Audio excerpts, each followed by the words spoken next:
Hello and many thanks for joining us on People, Politics and Power. I am Imonia Marere.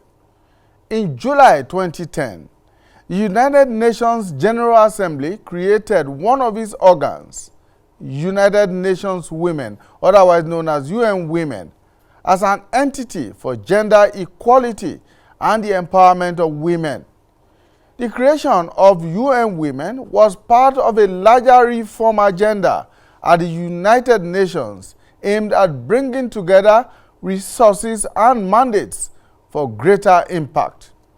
The creation of UN Women was particularly directed at addressing the serious challenges that the UN faced in the efforts to promote gender equality globally, which included inadequate funding and the need for a recognized driver to direct UN activities on gender equality issues. The entity is therefore dedicated to gender equality, empowerment, and a global champion for women and girls.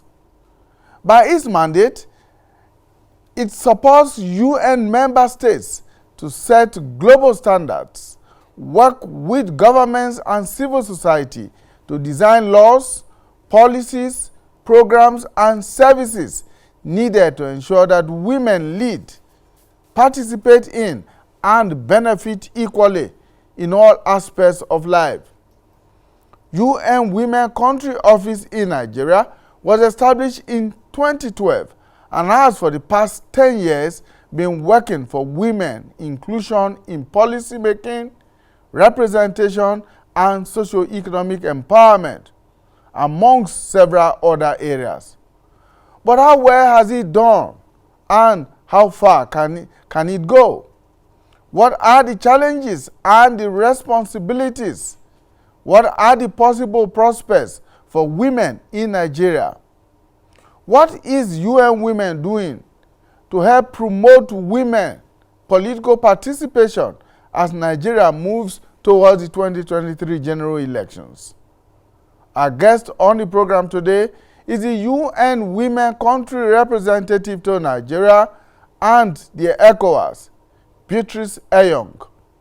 She has over 35 years professional working experience in promoting gender equality and women's empowerment. Before her posting to Nigeria, Ms. Eyong served as the resident representative of UN Women in Mali, Niger Republic, and in Bukavu in the Eastern Democratic Republic of Congo, as well as a gender specialist and advisor in the Canadian Cooperation Support Office in her home country, Cameroon.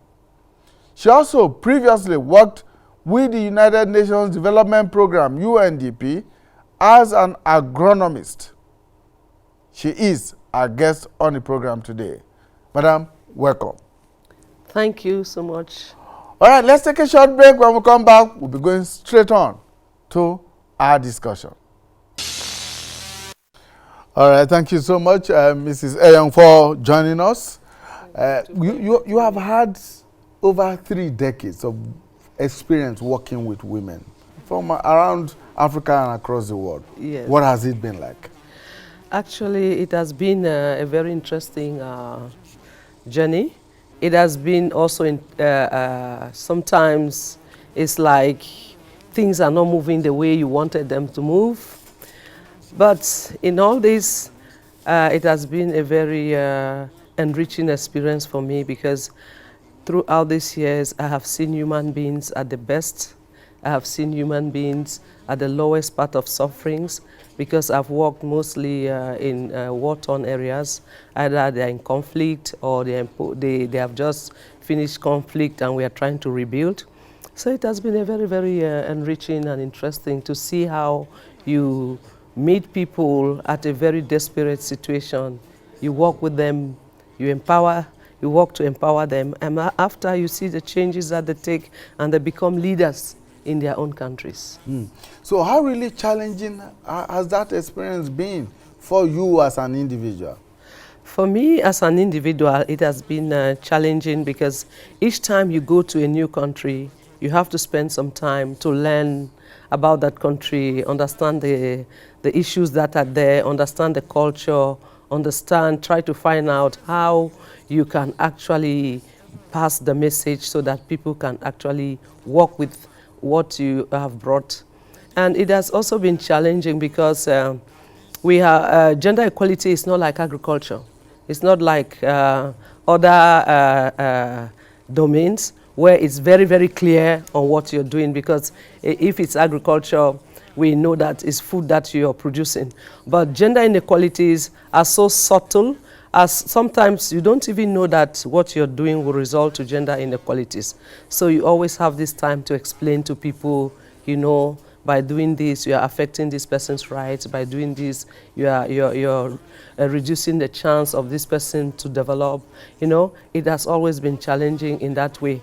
But also, it has also been enriching and interesting when you realize that people begin to take this message and begin to work, and you begin to see that things are changing and their lives are also changing. So it's very, very interesting.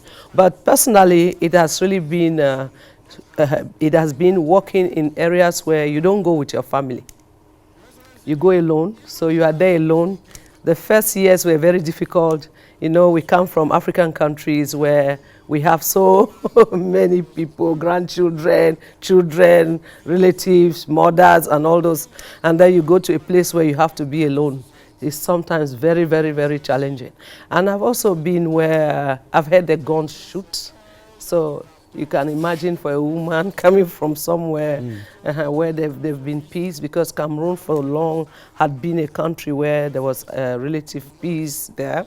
And then you go to somewhere where you hear how guns are shouting and they are telling you don't have to get out of your house by 5 or by 8 p.m. and all those kind of things. It has been challenging, but at the same time, it has been enriching. I can imagine that some of these issues you have to deal with as far as women are concerned will be very complex and complicated. Yes, actually, they are very complicated because the needs of women are multifaceted, multidisciplinary, and multidimensional. So you have problems that women face at the level of their homes, problems they face at the level of the community, problems they face at the level of their workplace, problems they face at the level of society as a whole. So it's always, you always have to analyze, understand what is happening and what could be the right strategy to make sure that the solutions are not only solved, but solved in a sustainable manner. Because, you know, the UN is actually out for sustainable development. The UN Women has been in Nigeria since 2012, going to 10 years now of its existence here. Now, what would you say have been the priorities of this UN organ in Nigeria in particular? Yeah, the truth I have to say is that we don't come with fixed priorities.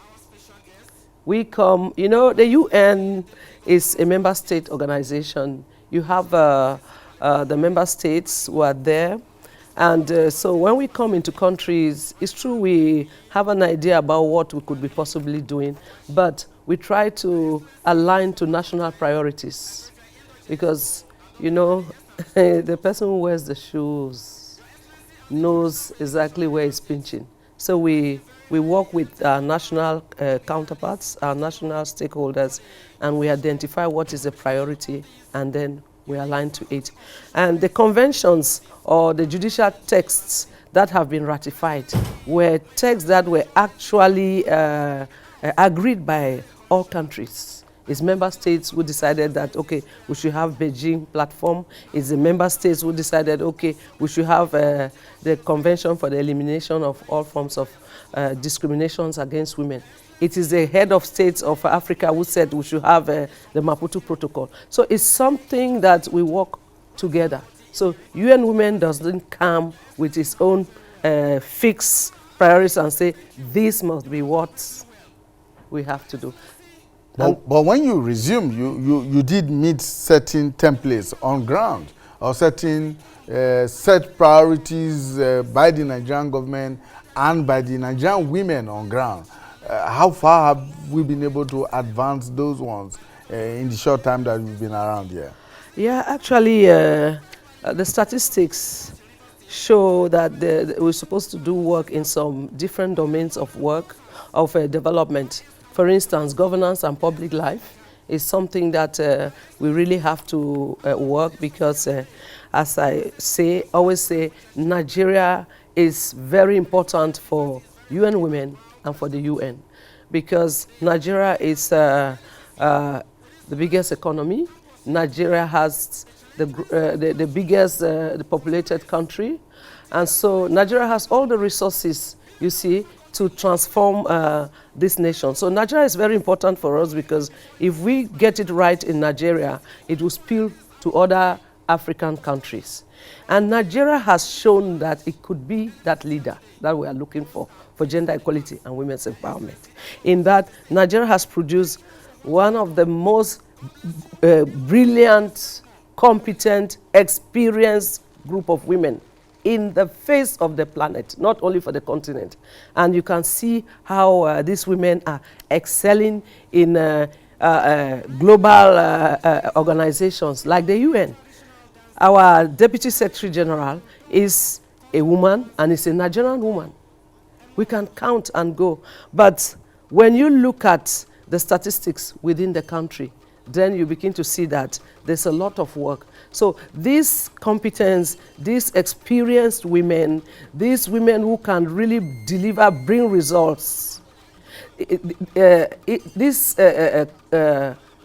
fact is not evidence in what the place that they give women in Nigeria, especially when it comes to decision-making positions. Because we could argue that, okay, we don't have qualified women, but Nigeria has more than qualified women. They have shown it. So that is an area we have to work. We also have to work in poverty alleviation. Women are clearly poorer than men. Not because men want them to be poor, that's not the issue. But it's because of some obstacles that women face, some constraints that they face. And these constraints are structural, so they are there year in, year out. For instance, women have lower access to and control to resources, to land. You see, in Nigeria, only 10% of land is owned by women. And 44% of women in Nigeria are living below the poverty line. And all of us know if there is that acute poverty, there is difficulties for a woman to take care of her family, take care of her children, the education of her children, and other things. So this is a domain we actually have to work to make sure, because we know if a woman has money, it is the whole community that benefits. It's a family that benefits. It's the children, it's the husband, it's all those people around who benefit. So we believe that if we can alleviate poverty, then the GDP for women, the GDP would increase in this country. We also experience, we see high incidence of gender-based violence. Gender-based violence is any violence that is targeting a person because of that person's sex. Either they target a person because the person is a man or the person is a woman. That is actually gender-based violence. And gender-based violence is not limited only in domestic violence, in spousal violence. Gender-based violence can be seen everywhere. It can be seen in the political arena. We just had a meeting with traditional rulers to tell them the gender-based violence in politics is discouraging women from standing up as candidates and even as voters and even workers within the electoral management. So gender-based violence can also be economical.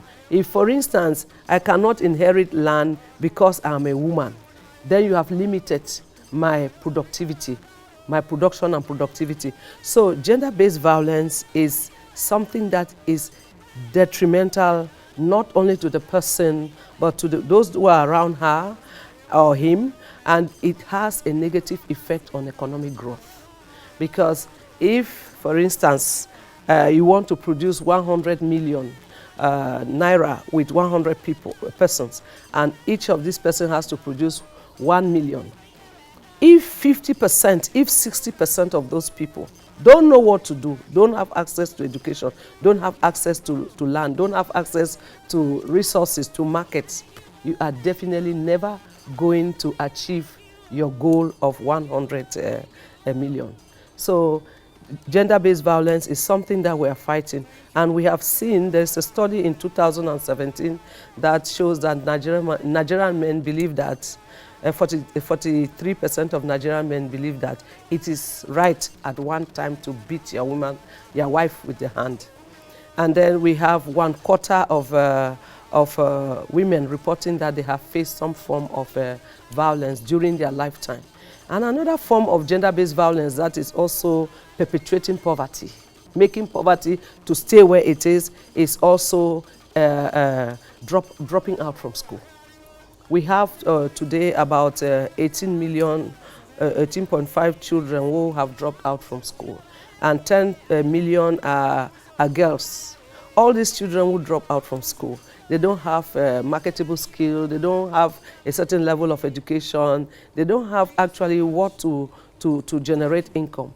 That means, therefore, that it is poverty that is actually perpetuated. So once you remove a child from school for any reason, know that you are perpetuating poverty, not only for that child, but also for the family. So those are things that we are working on. We also have seen that within the peace processes, we've seen that women are affected differently by conflict. A woman, when she's actually forced to, when women are forced to leave one place to go to another, the effect on them is different from what the men have. Because sometimes you have pregnant women, sometimes you have lactating women, sometimes you have women with disabilities. So while these people are being forced to be displaced by conflicts, there is need to take their specific needs. They have specific needs.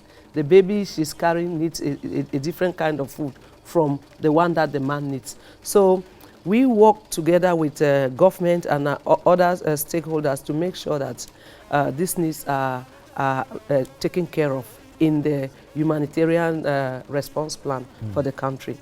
But we also have realized that where they take decisions about how to reconstruct, about how to restart life after a conflict, about how would they go back to their original villages and restart life.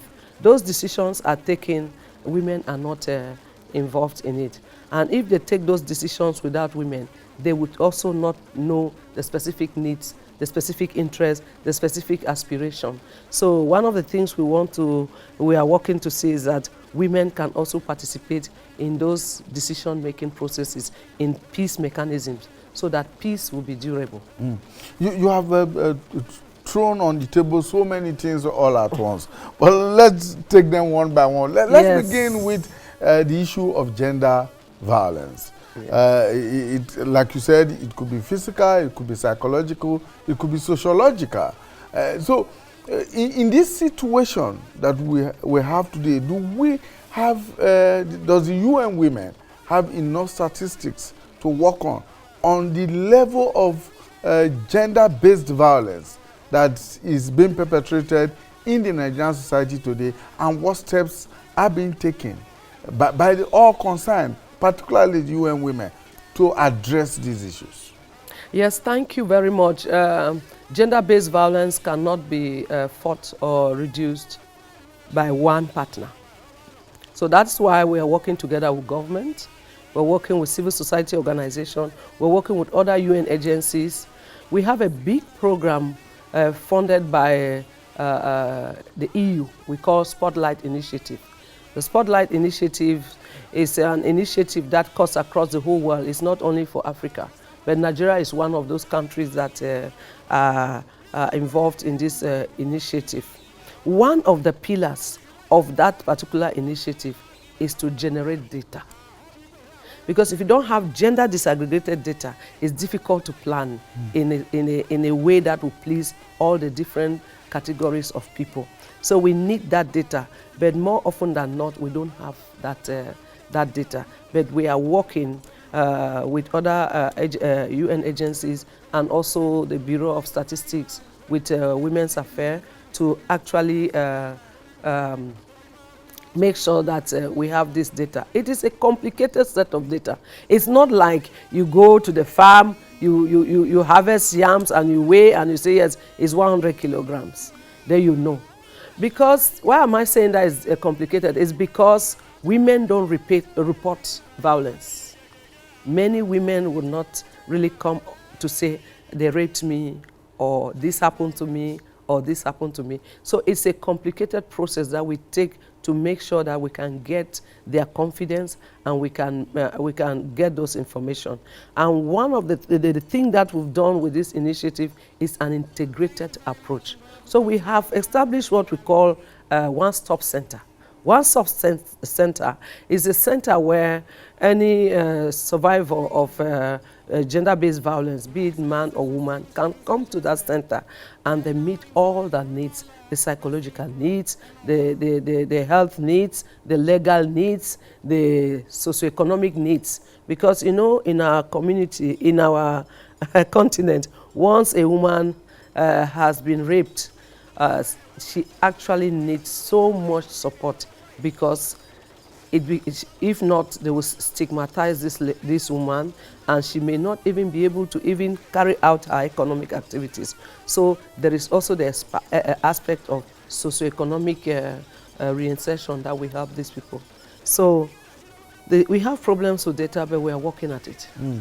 Now, 44% of women in Nigeria live below the poverty line, according to you. And you look at that, you also see that about 44% of girls get married before they are 18. Yeah. How much complication does that cause for the girls and for their families? Yes, actually, when girls drop out from school, especially when they start very early sexual activities, maybe they drop out to go for marriage, and they get married early. Sometimes the body does not respond automatically to get a baby, deliver a baby, and take care of the baby. So sometimes what happens is that, but through childbirth, this young girl would develop what we call fistula. Fistula is a very complicated disease that does not only have a medical effect, but that has a social and economic effect. Why? Because the person can no longer manage the way feces and the urine is coming out. So this person will be moving with odor or those kind of things. What happens if nothing is done? The first thing is that even the family will be tired of her. The husband will be tired of her. She will not be able to go to public places. She will not be able to carry out her economic activity. So getting married very early and having children very early may even bring more poverty, more disease, and different deprivations for the girl. And as I said earlier, it perpetuates poverty. Because in my life, I have met a girl of 16 years who got married around 13 years, had one child, and was divorced later. So this girl is divorced with a child. She has no marketable skills. She doesn't know what to do, and she's supposed to take care of somebody. So that family, if nothing is done, poverty continues. And imagine that if it happens for 1 million people, it happens for 2 million, 3 million, then poverty is actually spreading within that particular country. That would take us to the whole issue of the ranking of Nigeria on the Equality or Gender Equality Index. Where does Nigeria stand today? At a point, it was ranked 118 out of 134 countries. At another time, it was ranked 181 out of 193 countries. And of course, that index is quite detailed because it also talks about the reasons why Nigeria is ranked where it is in terms of poor resource allocation in the economic and social sectors, the frequent conflicts, forced displacement, and inadequate inclusion in policy making. Where does Nigeria stand? Actually, Nigeria's position has been fluctuating. At one time it goes down, at one time it goes up, depending upon what are the measures that were actually taken in place.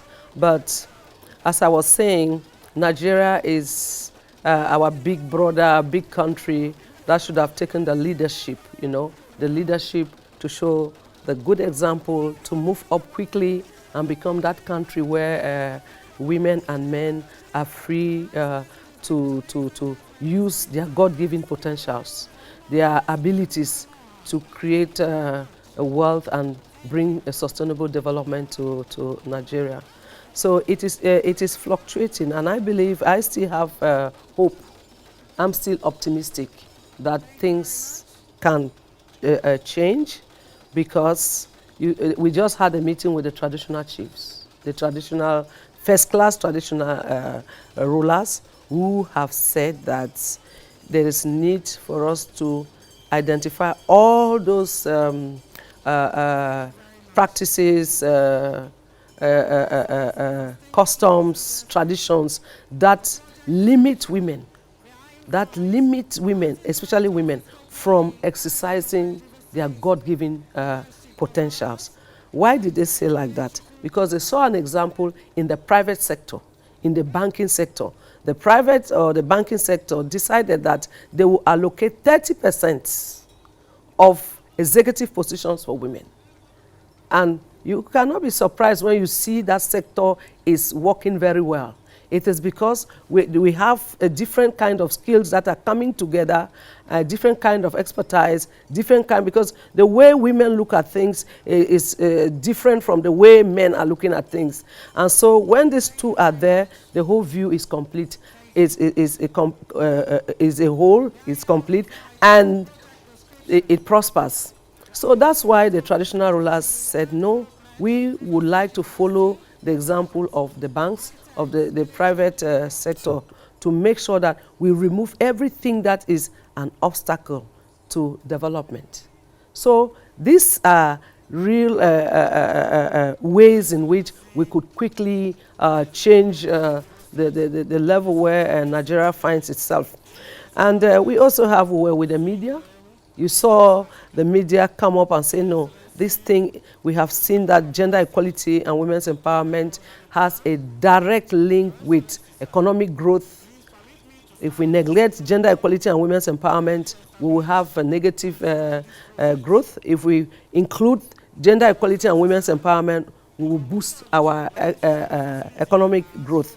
They said they would like to be meeting quarterly to discuss about this gender equality. These are moves that are progressing. I was at the parliament. I met with the Speaker of the House of Representatives, who also said that they are still going to look at the bills that were rejected last time, and look at it and see and reintroduce those bills. I think we can change the tides. So there is a clear-cut affirmative action taking place in the private sector, particularly in the banking sector. Yes. When we return from this break, and we will be looking at how possible this affirmative action can be translated into political empowerment of the Nigerian woman. Stay with us. All right, welcome back. Madam, as of today, there are just about, well, the figures seem to indicate that less than 4% of elective positions are occupied by women, and just about 16% in appointive positions. We have seen the example of what is going on in the private sector, particularly in the banking sector that we talked about earlier on. Can this affirmative action, this 30%, be attained at the political level, in the political parties and in policy-making positions in the various governmental bodies and agencies? Yes, thank you very much. I am optimistic. If we decide, if the government decides, the civil society decides, the women themselves decide, all of us, the media, we decide that this is what we want. I believe that we can do that. Why do I say we can do that? It takes the political will to do. If we have the political will, then if we have it, it will be done. Do you see any inkling of that political will being demonstrated? Yes, I think there is a political will. I think that there's political will because when you look at all the conventions, all the judicial texts that have been ratified, it shows Nigeria's political will for women's rights to be protected, women's rights to be promoted. It shows that even in the national gender policy, it is stipulated that 35% affirmative action will be carried out to ensure that women can participate in decision-making positions, especially the elective and the appointive post. The problem, I think, is that people still don't see, some people who are supposed to take the decisions don't see the rationale, the importance of gender equality and women's empowerment. So the human will doesn't exist, as it were. I think the issue is that people say, what will it add? What will be the value that these women coming to sit at the table will add? So that is why you see that we are meeting different stakeholders. UN Women is meeting different stakeholders. We met with the parliament, we met with the Speaker of the House of Assembly, we met with traditional rulers, we've met even with other UN colleagues, we've met with some ministries. We are meeting people to explain that there is an advantage. As long as there is no equilibrium between the two sexes, between amongst the different categories of the population, we can never have sustainable development. We cannot, because if you plan and you leave out, I always tell people, if you plan and you leave out a certain group of people because of their sex or because of where they live and all those things, you are only planning rebellion to come. Because those people also need their rights. One day, they shall stand up to say, I need my rights. So when we take gender equality and women's empowerment into consideration, we satisfy the different categories of the population, and that brings social cohesion, that brings understanding, that brings peace, and that promotes sustainable development. So if our decision makers will understand that we need women to sit at the table so they can talk about their needs, so they can put all this creativity they have, all these potentials that they have to bring a sustainable development. If they understand it, they can decide. It's just a matter of saying, yes, we want it, it will happen. Are you getting positive vibes or a listening ear from these various groups that you have been holding dialogue with? Yes, yes. When we talk with them and point to the fact that gender equality is not looking for women to become men, and that gender equality its objective is not that men should become women, or gender equality is not wanting to topple men, or gender equality is not wanting to bring a situation where you say, okay, they want to make our homes to become recalcitrant. That's not the objective of gender equality. Gender equality and women's empowerment is actually geared towards accelerating our development. That is it. As I earlier said, if you want me to produce, give me the facilities to produce, and I will produce. But if you block me all around, then I cannot produce, and you too, you cannot achieve your objectives. So these people, this group of people we've been talking about, they are positive. They are showing, like, let me take the recent one that just happened, the two recent ones. The traditional rulers have said they are going to join women to advocate for 35% of women's representation in the parliament. They are going to do that advocacy. That is at least positive. That is really positive. They have said that we should identify all those negative, detrimental practices and banish them so that women can contribute towards the development of their country. So you see, there is something positive coming about. Even the media, you people have also shown your positivity. You see, the government ministries, they are also showing their positivity. I believe that if we can sit down, understand the importance of gender equality and women's empowerment to our development, then nobody will even ask us to take decisions. We will take the decisions. Now, have you tried, or when I say you, I mean the UN women, has it tried to push this a bit further to meeting the political parties, for instance, because of your desire to promote political participation of women? Actually, we have a broad, a big program to promote women's political participation, and it touches different stakeholders. It touches different issues. The first one we have really been working on seriously was this prevention of violence. We saw how the primaries were. There were some violent acts that were discouraging even some women from standing as candidates. So this is what we have been working with at the level of the UN with our partners, and even with it was actually one of the reasons with the traditional leaders and with even the media and the women themselves. So we are also working with the women, not a particular group of women of not a particular group of women from a particular party. We are working with all candidates, every candidate. But then what has been a little bit, why we have relented a bit, is we are waiting for the full list. When we get the full list, but we already have plans on how we're going to work. We are working with INEC, yes, to make sure that the issues of gender, we just finished with INEC gender focal points to help them on how to collect gender disaggregated data during this 2023 elections. We are also working with the Women's Center for Development.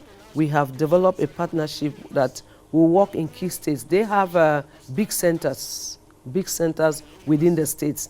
So we want to use those centers as resource centers for women.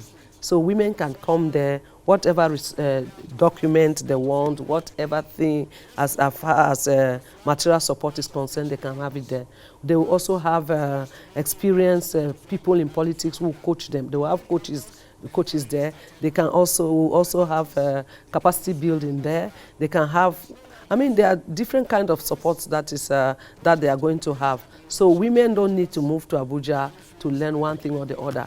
They'll sit in their states and they can go to those centers and have the kind of information they want, the kind of support that they want.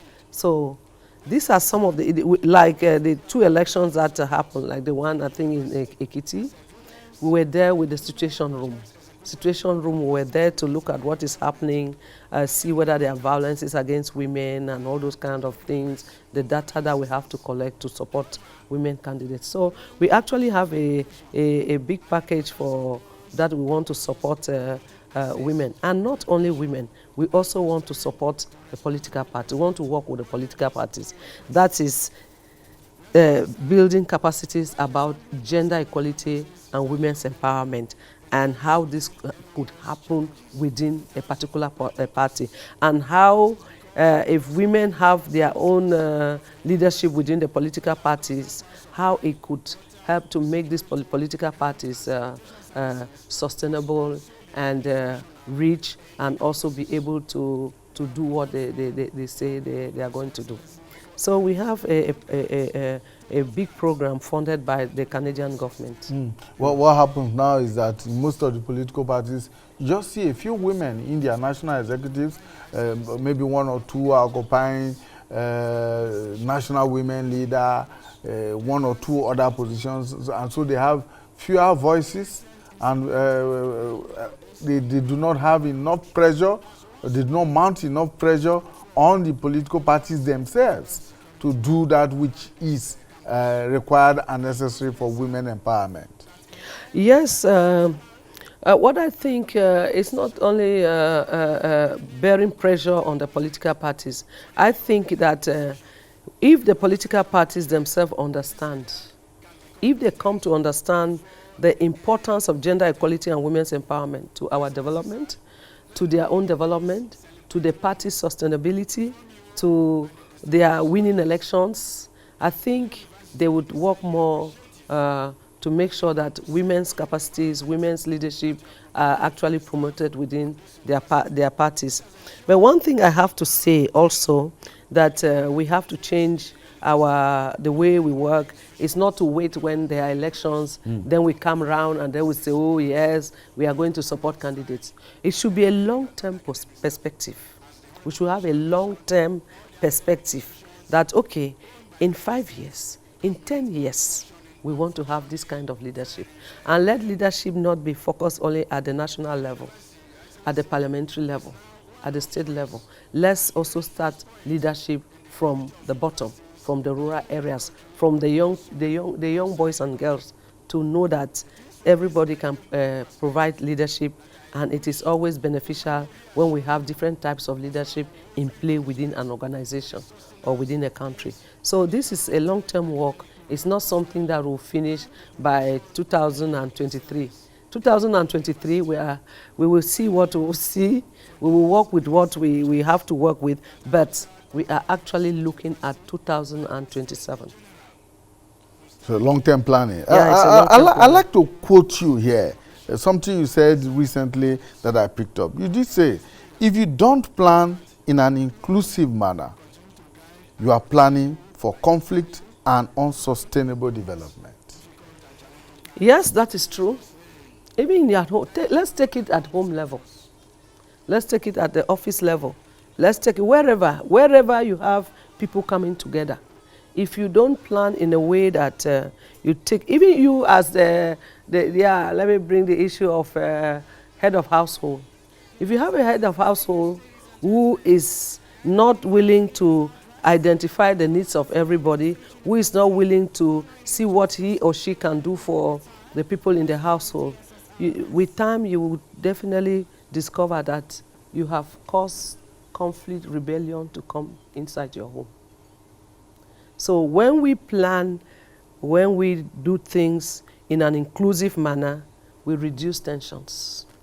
When we consider the other person and say that what is the need of the other person, how can we better help the other person so that he or she can be very instrumental to our development in our house, then actually just wait, it's a matter of time. You will discover that you have been sowing seeds of rebellion and conflict in the house. Let me quickly talk about your recent dialogue sessions with the media and capacity building that you had for reporters, correspondents.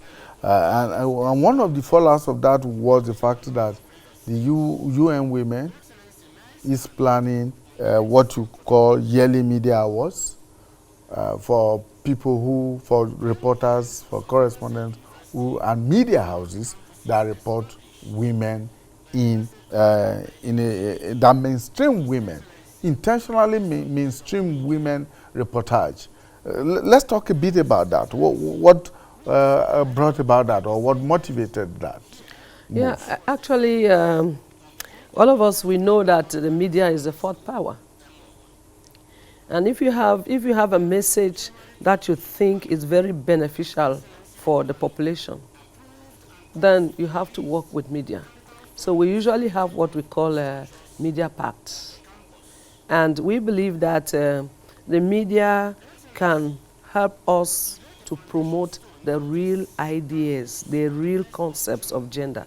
Because it's not everybody outside there that is actually propagating the right concepts of gender. Some people do it, some people bring problems, some people, you know, they say some of the things that some people don't even look at the context. They don't look at the context where we find ourselves, and so they just say whatever they want to say. So for us, we want to work with the media so that media can give the right message about gender equality and women's empowerment. Another issue is that sometimes the way journalists do their reporting, sometimes when they do their reporting, the way they present women, maybe I want to stand maybe for elections and I'm a widow, but I'm also a citizen that has what it takes to be a political candidate. The media will not look at my own capacity. They will only start by the widow of so and so. You understand? So they find ways of just belittling women. Sometimes they even ridicule women. Sometimes they don't know what they are doing. They don't know that by doing that, they are shaping the minds of people, even the minds of women themselves, to feel that they are not good for leadership, or the minds of other people who will feel that women are not good for leadership, which at the long run affects the quality of our development. So that's why we said, no, it's good we talk with the media, we explain things to them, and they can help us pass this gender equality and women's empowerment message. And so we said one of the best ways would also be to recognize the media houses, the journalists themselves, the women and the men who are actually carrying, writing the stories, to be able to be recognized for what they are doing. And we also know that sometimes the editors and the media owners don't think that gender equality is a story that they should invest on.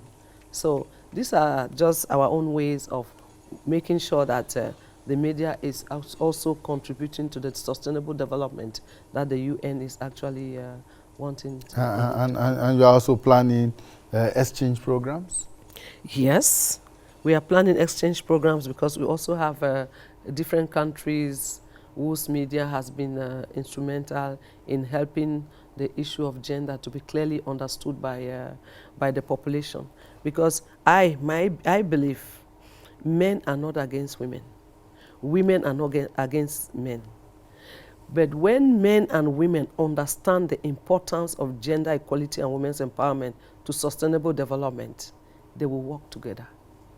So this is what we are looking at. Maybe it's always good to have exchange visits with other countries who have gone maybe ahead of us, or who are doing something we could copy, or who could also come here and copy something that Nigeria is doing very well. Mm. Mm-hmm. Well, maybe before you go, I should just talk about this. You have, that's the UN Women has established an operational field office in Maiduguri. And this is in line with having to deal with women who are in conflict areas. We do know that the Northeast, for instance, has been the epicenter of terrorist activities for a long time, and a number of persons, hundreds of thousands of people are displaced, and most of them are women and children. So what exactly is this operational office in Maiduguri up to? And how much has been done in these past years to help women who have found themselves in such very precarious situations? Yes, thank you, and thank you for the statistics that are really very, very correct. Our office in Maiduguri is our own way to go direct to assist the people on the field. Because if we stay in Abuja, we cannot easily reach those women who are facing all those issues on the field. Yeah. So we are there. One of the things we do is to make sure that their needs, the needs of these women, as I said earlier, these women's needs are different. And in times of displacement, forceful displacement, there are also high cases of gender-based violence. Yeah, women suffer different types of gender-based violence. There is also, as I told you, there are different categories of women who are being forcefully displaced. You have lactating women, you have women with disabilities, you have all those people need specific needs. So we are there actually. What do? We make sure that their needs in terms of if they are going to be talking about food, women should be considered with their children in terms. If we are talking about psychosocial support, the needs of women should be taken into consideration. But what we have done, we have also worked with women to bring them up psychologically, but also economically, socially, so that these women don't see themselves as if they are useless, but instead these women are able to be themselves and produce even after conflict. So we have women in agriculture, we have women in ICT, we have women in different socio-economic activities that we are supporting. Yeah.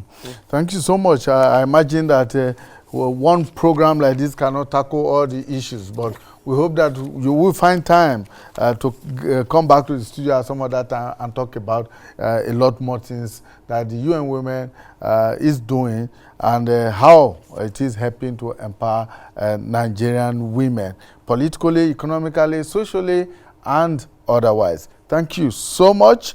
We have had with us Ms. Beatrice Eyong. Ms. Eyong is the country representative of UN Women in Nigeria and the ECOWAS region. Thank you for your time. Thank you very much. And Welcome. I want to thank you. Thank you. All right, that's our program for today. Please join us again when we bring you another edition of People, Politics, and Power. Bye for now.